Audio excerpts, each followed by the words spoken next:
Lo sapevate che esiste l'agroforestazione? È una pratica dalle origini antiche, basata sull'integrazione di piante, coltivazioni e allevamento sulla stessa superficie, per accrescere i benefici economici, sociali e ambientali dell'azienda agricola o del territorio.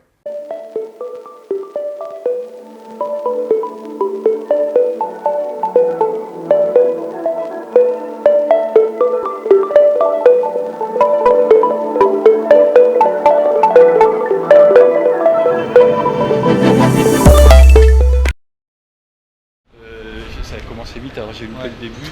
Là, tu es en train d'enregistrer, là. Non mais là, vous êtes en train là? Non, attendez.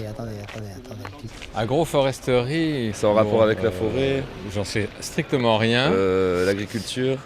Ça pourrait vouloir dire Je dirais qu'on cultive les arbres. la culture de la forêt, une culture raisonnée peut-être, replantation, reboisement, quelque chose comme Alors, ça. vous quoi. y êtes là? Non. La culture Ah bon. de la forêt. C'est aberrant. Et pourquoi c'est aberrant? C'est aberrant parce que chaque plante, chaque culture a ses exigences et c'est rare de faire des mariages heureux. Voilà. Nous sommes à Saint-Laurent-du-Pont, un petit village dans l'ouest de la France. C'est là, il y a 20 ans, que M. Leblanc, agriculteur, a eu cette idée incongrue, planter des arbres au milieu des cultures. Son but, capitaliser. C'est en 1990 que M. Leblanc plante 10 000 arbres sur 180 hectares. Des noyers à fruits et à bois, des merisiers, des cormiers, de la lisier, et ça marche. Profitant des itinéraires techniques des cultures, les arbres poussent vite, très vite. La 10e année, la production des cultures intercalaires n'a pas bougé. Sa marge brute, par contre, n'a cessé d'augmenter. En 10 ans, les arbres ont bouleversé l'écosystème de la parcelle agricole. Augmentation de la biodiversité utile, amélioration de la structure du sol, amélioration de la fertilité. Pour M. Leblanc, c'est le déclic. Après quelques essais de semis direct, il passe en semis sous couvert, réduit le travail du sol, installe une couverture permanente et des rotations plus longues et plus diversifiées. Dans le même temps, il réduit de 50% son apport en intrants, engrais et pesticides. L'hypothèque de ce nouveau capital vert lui permet aussi d'emprunter et d'investir. D'abord dans une déchiqueteuse, puis dans une ramasseuse de noix. La même année, il signe un contrat avec la mairie pour fournir en plaquettes le système de chauffage communal.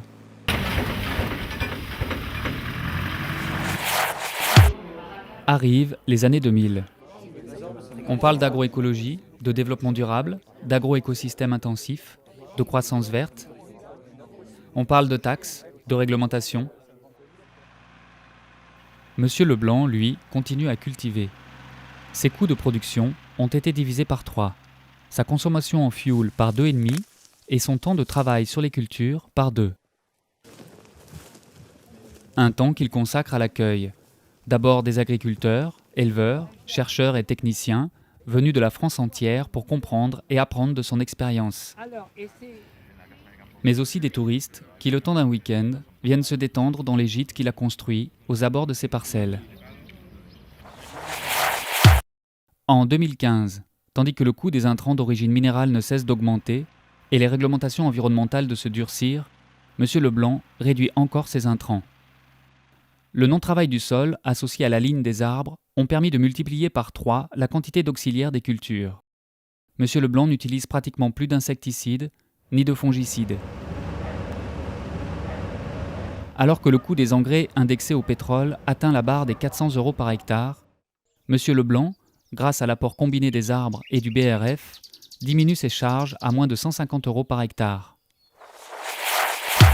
En 2020, une loi sur l'eau impose les agriculteurs. M. Leblanc ne paye rien. Son système de production répond aux normes. Un système qui, de plus, stocke 2,5 tonnes de carbone par hectare et par an.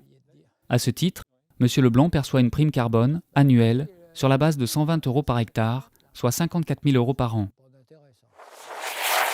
En 2030, les arbres sont à maturité. Le rendement des céréales n'a baissé que de 20%. L'épuisement des stocks d'énergie fossile au niveau mondial font du bois une des principales ressources dans les secteurs de l'énergie, de la construction, et de l'isolation thermique. Cette ressource, M. Leblanc n'en manque pas. Chaque arbre est vendu 1 500 € pièce pour le bois d'œuvre, auquel viennent s'ajouter 200 € de bois déchiqueté. 2040. M. Leblanc est aujourd'hui à la retraite.